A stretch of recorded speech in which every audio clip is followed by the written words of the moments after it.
और आज गंगा सवेरा की शुरुआत हम एक ऐसी खबर से करने जा रहे हैं। भारत का नाम पूरे विश्व में रोशन करने वाले मशहूर एथलीट मिल्खा सिंह का निधन हो गया है। चंडीगढ़ के पीजीआई में मिल्खा सिंह का देहांत हुआ है और हाल ही में उनकी पत्नी का भी देहांत हुआ था। कोरोना की वजह से काफी दिनों से मिल्खा सिंह अस्पताल में भर्ती थे और अब उनका निधन हो गया है। फ्लाइंग सिख के नाम से मशहूर भारत के महान एथलीट मिल्खा सिंह अब नहीं रहे। चंडीगढ़ पीजीआई में उनका इलाज चल रहा था। उन्हें कोरोना संक्रमण हुआ था और काफी दिनों से वो अस्पताल में ही भर्ती थे, जिस कारण उनका देहांत हुआ। आपको बता दें, कुछ दिन पहले ही उनकी पत्नी का भी निधन हुआ था।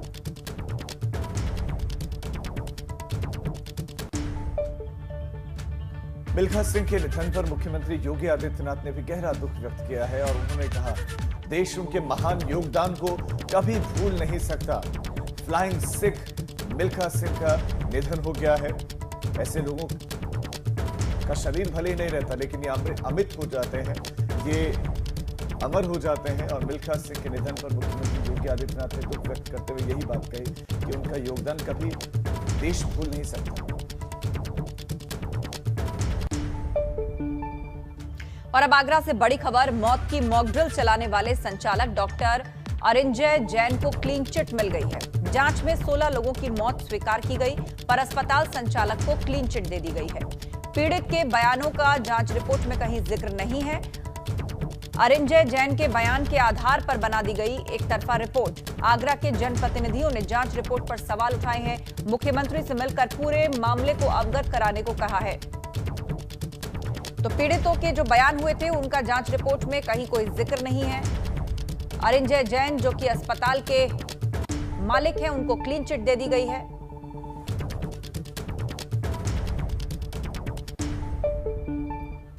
मुख्यमंत्री योगी आदित्यनाथ आज कोविड पर मंथन करने वाले हैं। टीम 9 की एक बहुत महत्वपूर्ण बैठक, जिसमें चिंतन मंथन होगा।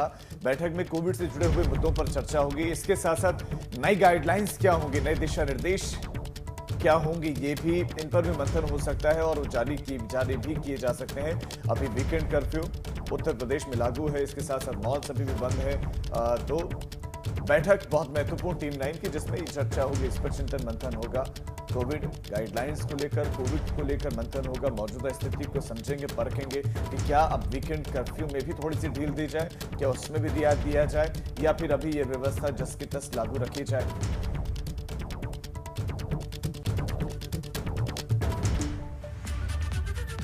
और शुक्रवार को सीएम योगी वाराणसी के दौरे पर रहे। इस दौरान उन्होंने कई कार्यक्रमों में हिस्सा लिया। सीएम योगी काशी विश्वनाथ मंदिर गए, या उन्होंने भगवान शंकर को जल चढ़ाया और पूजा अर्चना की। सीएम पूजा अर्चना के बाद काशी विश्वनाथ कॉरिडोर का निरीक्षण करने भी पहुंचे, या उन्होंने अधिकारियों से विश्वनाथ कॉरिडोर को लेकर संवाद किया।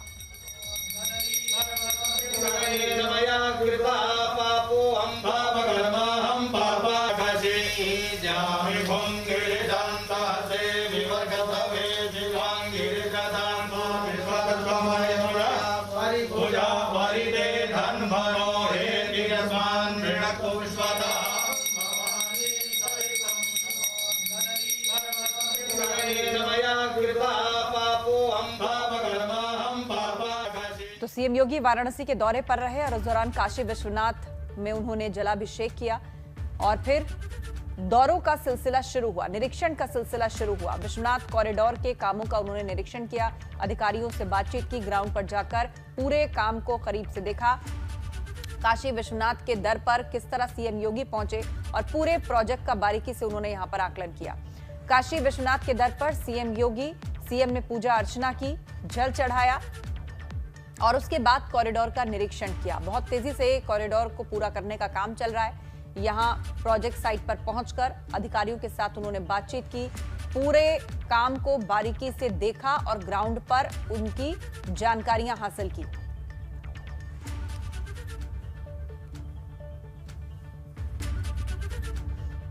यही नहीं, बल्कि मुख्यमंत्री योगी आदित्यनाथ ने काशी दौरे के दौरान हाथी बाजार में मौजूद सीएचसी का भी जायजा लिया और इसके बाद मुख्यमंत्री योगी सर्किट हाउस में पहुंचे, जहां पर उनके अधिकारियों के साथ समीक्षा बैठक हुई।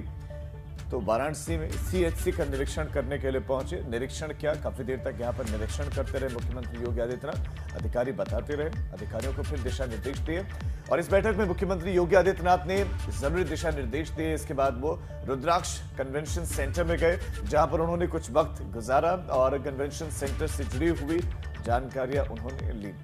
तो सीएचसी का निरीक्षण, एक बैठक जिसमें निर्देश उन्होंने अधिकारियों को दिए, समीक्षा बैठक थी, काम किस गति से चल रहे हैं और उसके बाद कन्वेंशन सेंटर का निरीक्षण।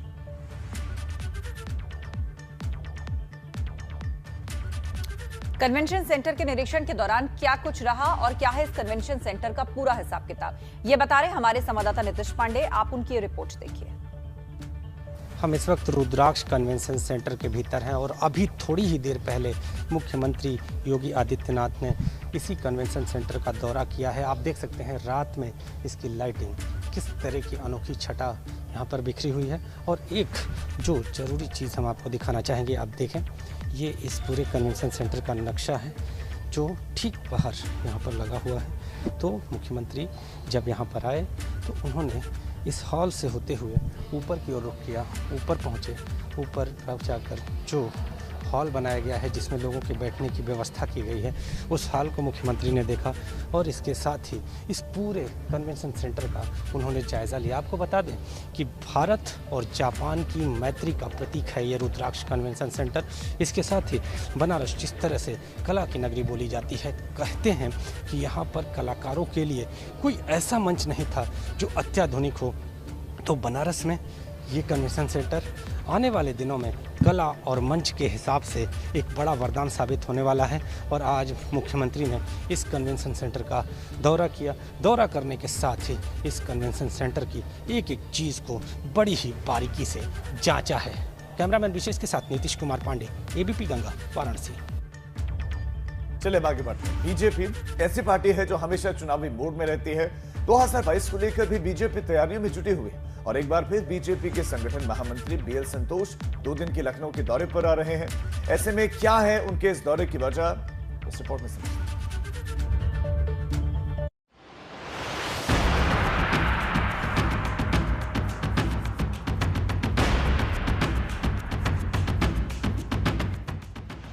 भाजपा के संगठन महामंत्री बीएल संतोष फिर से लखनऊ दौरे पर आ रहे हैं। 21 और 22 जून को बीएल संतोष लखनऊ दौरे पर रहेंगे और इस दौरान भाजपा यूपी प्रभारी राधा मोहन सिंह भी उनके साथ होंगे। साफ है कि ये दौरा 2022 विधानसभा चुनाव के घमासान को लेकर है। उत्तर प्रदेश में 2022 के चुनाव की तैयारियों में बीजेपी सबसे आगे दिख रही है और आज डिप्टी सीएम केशव प्रसाद मौर्य ने एक ट्वीट किया है, 2017 को 2022 में दोहराएंगे। जनता का जो भरोसा बीजेपी पर वो टूटने नहीं देंगे। अब हम आपको इस दौरे का महत्व समझाने की कोशिश करते हैं। दरअसल बीएल संतोष के दौरे के दौरान विधायकों और मंत्रियों के कामकाज की रिपोर्ट पर चर्चा होगी। 2022 में टिकट पाने के लिए ये रिपोर्ट सबसे अहम आधार मानी जा रही है। 2022 चुनाव की रैली और सभाओं को लेकर भी चर्चा होगी। 5 जुलाई को विधान परिषद की 4 सीट खाली हो रही, ज्यादा से ज्यादा सीट जीतने को लेकर भी चर्चा संभव है। जिला पंचायत अध्यक्ष चुनाव को लेकर भी रणनीति बनेगी। उम्मीदवारों के नाम पर फाइनल मोहर लग सकती है। बिल्कुल ठीक चल रही है। ये संगठन का काम है।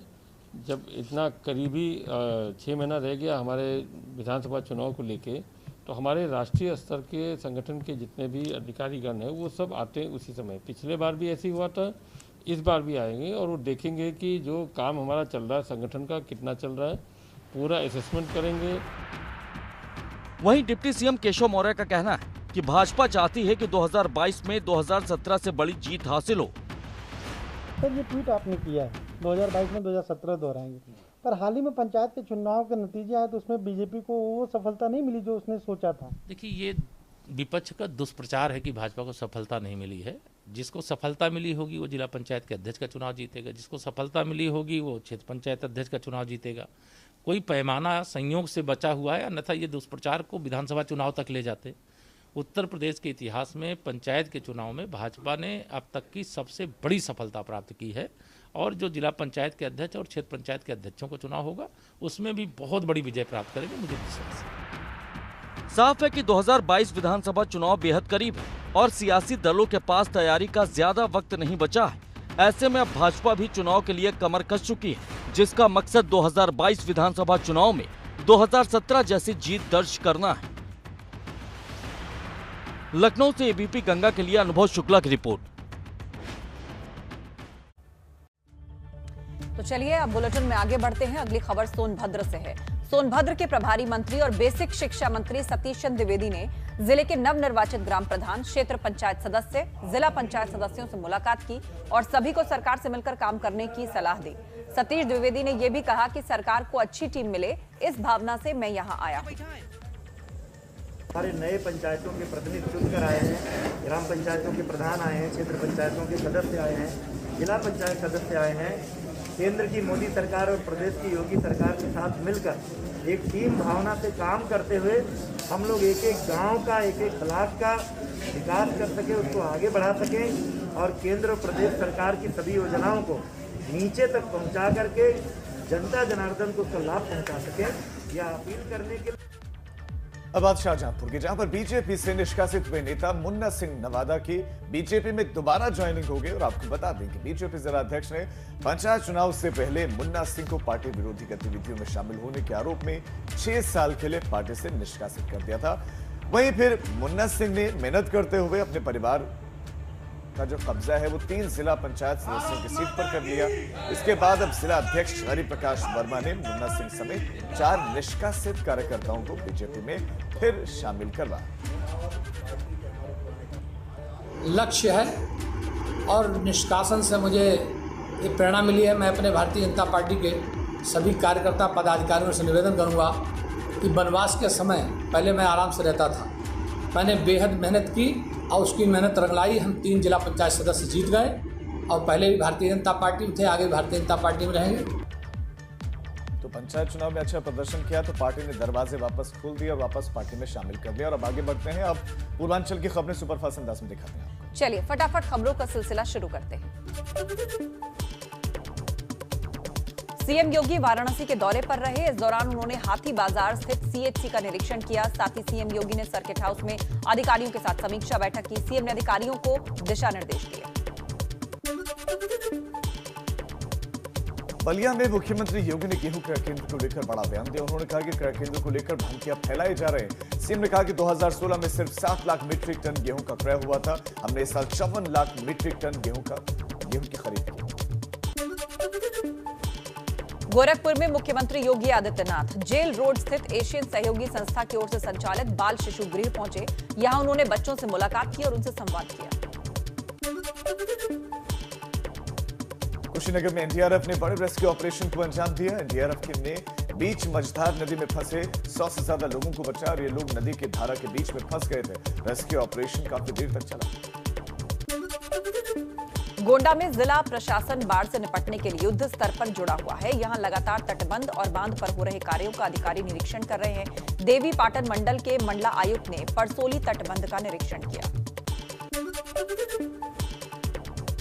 बलरामपुर में विधायक निधि से खरीदे गए 13 ऑक्सीजन कंसंट्रेटर्स को सीटीओ की मौजूदगी में सदर विधायक की ओर से सीएमओ को सौंपा गया और इन कंसंट्रेटर्स का इस्तेमाल ऑक्सीजन की उपलब्धता सुनिश्चित करने के लिए होगा। गाजीपुर में पुलिस ने मुख्तार गैंग पर बड़ी चोट की है। पुलिस ने मुख्तार के सहयोगी नन्हे खान को गिरफ्तार किया। ये गिरफ्तारी उसके घर से ही हुई और अब उसे गुंडा एक्ट के तहत जेल भेज दिया गया है। आजमगढ़ में पुलिस ने 2 शातिर बदमाशों को गिरफ्तार कर जेल भेजा है। इन बदमाशों के पास से हथियार भी मिले हैं और इनके ऊपर कई मुकदमे दर्ज हैं। बस्ती में पुलिस और बदमाशों के बीच मुठभेड़ हुई। इस मुठभेड़ के दौरान पुलिस ने 3 शातिर बदमाशों को गिरफ्तार किया। इन बदमाशों ने मुठभेड़ के दौरान पुलिस पर फायरिंग भी की। ये लूट कांड में भी शामिल रहे हैं।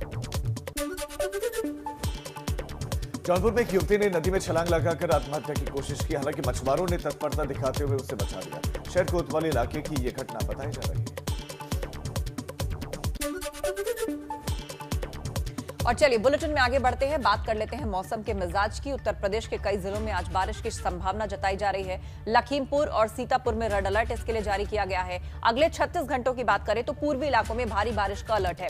प्रदेश के कुल 31 जिलों में तेज बारिश का अनुमान लगाया है मौसम विभाग ने। तो यूपी के कई जिलों में आज झमाझम बारिश हो सकती है। लखीमपुर और सीतापुर में तो रेड अलर्ट तक जारी किया गया है। अगले 36 घंटों में पूर्वी इलाकों में भारी बारिश की संभावना है और कुल मिलाकर 31 जिले ऐसे हैं वहां पर भी तेज बारिश का अनुमान मौसम विभाग ने लगाया है।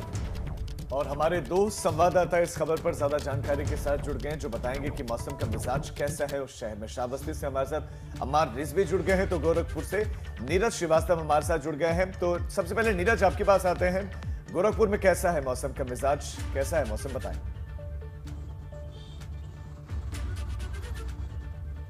देखिए राजू, बीते 5 दिनों की अगर बात करें तो लगातार बारिश हो रही थी। कल थोड़ा सा मौसम बदला था, हालांकि धूप छांव के बीच रुक रुक कर बारिश हो रही थी, लेकिन आज अगर फिर देखें तो मौसम पूरी तरह से बदल गया है। आसमान में बादल छाए हुए हैं और लगातार बारिश हो रही है। और राजीव, यही वजह है कि जो चेतावनी आई थी 24 से 48 घंटे में भारी बारिश की, उसको लेकर यहाँ भी अलर्ट जारी किया गया है। चूँकि लगातार नदियों का जलस्तर भी बढ़ रहा है और इस बारिश से खतरे के निशान से ऊपर रोहिन बह रही है और राप्ती भी लगभग खतरे के निशान को पार करने को आतुर है। और यही वजह है कि एनडीआरएफ और एसडीआरएफ की टीम को भी राजू लगा दिया गया है। क्योंकि कैंपियरगंज जो तहसील है वहाँ का 2 गांव जो है वहाँ आवागमन बाधित हुआ। हालांकि गांव नहीं डूबे हैं, खेत पूरी तरह से डूब गए, इसलिए वहाँ पर 2 नाव भी लगानी पड़ी है। और जो बचाव राहत दल है वो पूरी तरह से मुस्तैद है। चूँकि अगर ये 24 से 48 घंटे लगातार फिर बारिश होती है तो ये एक तरह से कई गांव में बाढ़ का पानी जाने के लिए खतरे की घंटी होगी राजीव, और इसलिए प्रशासन पूरी तरह से अलर्ट भी है। जी हाँ, बिल्कुल। तो गोरखपुर का हाल आपने बताया। रुक करेंगे अब श्रावस्ती का। अम्माद हमारे साथ जुड़े हुए हैं। श्रावस्ती की बात करें, यहाँ तो कई गांव जो है पहले से बाढ़ की चपेट में। अम्मा, तो ऐसे में अब झमाझम बारिश होगी, क्या प्रशासनिक इंतजाम आपको नजर आ रहे हैं और बाढ़ग्रस्त इलाकों में प्रशासनिक रेस्क्यू कैसा चल रहा है? जी बताएंगे। राहत आयुक्त ने 16 जिलों में जहां पर रेड अलर्ट जारी किया था, श्रावस्ती पे भी रेड अलर्ट जारी है, जिसको देखते हुए प्रशासन पूरे अलर्ट मोड पे है। बाढ़ राहत क्षेत्रों में अगर देखा जाए, जो राप्ती से जुड़े हुए गांव हैं वहां पर पूरी तरीके से बोरियों में ईंटें भर के राप्ती पे कटान रोकने का प्रयास किया जा रहा है। वहीं यहां पर बादलों की लुका छुपी भी चली है, धूप भी निकली है, लेकिन बादल बराबर छाए हुए हैं और बूंदाबांदी भी हो रही है। जी अमर रिजवी, बहुत शुक्रिया आपका जानकारी के लिए। और जो है सतीश, आपका भी बहुत शुक्रिया इस जानकारी के लिए। आगे बढ़ते हैं और एक और बड़ी खबर का रुख करते हैं। यूपी के 32 पीसीएस अधिकारियों के प्रमोशन हुआ है। 6600 ग्रेड पे की इन पीसीएस अधिकारियों को एक सौगात मिली है। तो 6600 ग्रेड पे पाने वाले पीसीएस अधिकारियों में 3 अधिकारी लखनऊ के शामिल हैं। तो ये प्रमोशन, ये सौगात उनको मिली है। 6600 ग्रेड पे इनको मिला है और 3 अधिकारी इसमें लखनऊ के भी शामिल हैं पीसीएस अधिकारियों में।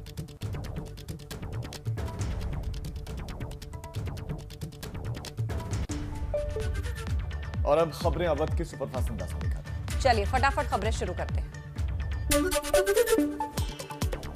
एटीएस ने मेरठ से 4 रोहिंग्या को गिरफ्तार किया है। इनसे पूछताछ में जो बातें सामने आई हैं उसने अधिकारियों को चिंता में डाल दिया है। खुलासा हुआ है कि ये लोग मानव तस्करी भी करते हैं।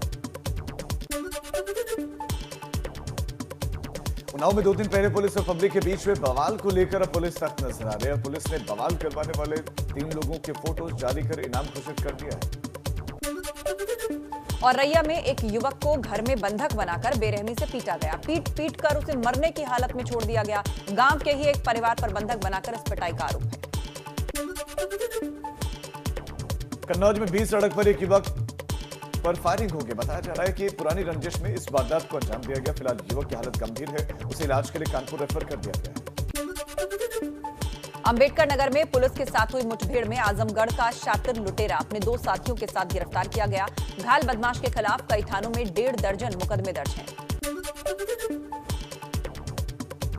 फतेहपुर में पुलिस ने नशीले सामान की तस्करी करने वाले 4 तस्करों को गिरफ्तार किया और इनके पास से पुलिस को बड़ी मात्रा में अवैध गांजा मिला है। पकड़े गए तस्करों में एक बांदा जिले का तो 3 फतेहपुर के रहने वाले हैं। रायबरेली में पुलिस ने सेक्स रैकेट का पर्दाफाश किया है। छापेमारी के दौरान पुलिस ने 2 लोगों को गिरफ्तार किया। पुलिस को मौके से आपत्तिजनक सामान बरामद हुए हैं और अब पुलिस इनसे पूछताछ कर रही है।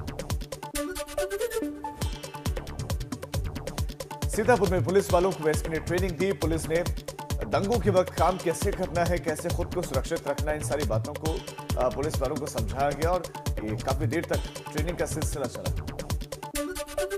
अयोध्या में एक विधवा महिला और उसकी 2 मासूम बच्चियों को एसडीएम के आदेश पर घर से निकाल दिया गया। यही नहीं, उसका सामान भी घर से बाहर फेंक दिया गया। हालांकि बाद में महिला को उसके घर पर ही भेज दिया गया। लखीमपुर के तिकोनिया कस्बे में बने अस्पताल में इन दिनों पानी भरा हुआ है। इस वजह से यहां पर आने जाने में लोगों को काफी परेशानियों का सामना करना पड़ रहा है। यहां पर एम्बुलेंस भी पानी में डूबी हुई है। और चलिए आगे बढ़ते हैं और वक्त है ये जानने का कि यूपी उत्तराखंड में किस तरह की हलचल आज है। सबसे पहले बात यूपी की कर लेते हैं। यूपी में आज क्या खास है? सीएम योगी संचारी रोग से संबंधित एक बैठक करेंगे और इससे लेकर अभियान की शुरुआत होने वाली है। अभियान की तैयारियों पर सीएम ने बैठक बुलाई है और इस बैठक में स्वास्थ्य मंत्री से लेकर स्वास्थ्य विभाग के ऑफिसर्स होंगे। सुबह 11:30 बजे सीएम आवास पर यह बैठक होगी और अन्य बीजेपी नेता जितिन प्रसाद जो है वो लखनऊ आएंगे। हाल ही में बीजेपी में शामिल हुए जितिन प्रसाद आज पार्टी कार्यालय में पहुंचने वाले हैं। जितिन प्रसाद एयरपोर्ट पर जितिन प्रसाद का स्वागत होगा। दोपहर 1:30 बजे वो लखनऊ पहुंच सकते हैं। इसके अलावा आज पंचायत चुनाव में जीते हुए प्रत्याशी शपथ लेंगे। पंचायत की रिक्त सीटों पर 12 जून को चुनाव हुआ था। कल भी जीते हुए प्रत्याशियों का शपथ ग्रहण हुआ था। वीडियो कॉन्फ्रेंसिंग के माध्यम से शपथ दिलाई जाएगी। ग्राम प्रधानों और ग्राम पंचायत सदस्यों का शपथ ग्रहण होगा। साथ ही आज प्रदेश में वीकेंड कर्फ्यू जारी रहेगा। कुछ पाबंदियां लागू रहेंगी। कोरोना के प्रभाव की वजह से वीकेंड कर्फ्यू उस वक्त यूपी में चल रहा है। सभी 75 जिलों में ये वीकेंड कर्फ्यू लागू रहेगा और जरूरत होने पर ही आप घरों से बाहर निकलें। उत्तर प्रदेश के बाद उत्तराखंड में क्या रहने वाला है खास बताते हैं आपको। आज बीजेपी की वर्चुअल प्रदेश कार्य समिति का आयोजन होने वाला है और इस बार की कार्य समिति की बैठक वर्चुअल ही होगी। कोरोना की वजह से वर्चुअल प्रदेश कार्य समिति की बैठक होने वाली है। 1 से 10 जुलाई तक जिला कार्य समितियां होनी है और प्रदेश कार्य समिति की आपको बता दें कि बैठक है आज और आगामी विधानसभा चुनावों को लेकर इसमें मंथन होना है, वर्चुअली होगी। इसके अलावा आज से रोडवेज कर्मचारी पूर्ण कार्य बहिष्कार पर हैं। वेतन न मिलने से नाराज है रोडवेज के कर्मचारी। 5 महीनों से रोडवेज कर्मचारियों को सैलरी नहीं मिली, वेतन नहीं मिला। कई दिनों से आंदोलन भी वो कर रहे हैं और सरकार के खिलाफ उनकी ये लामबंदी जारी है।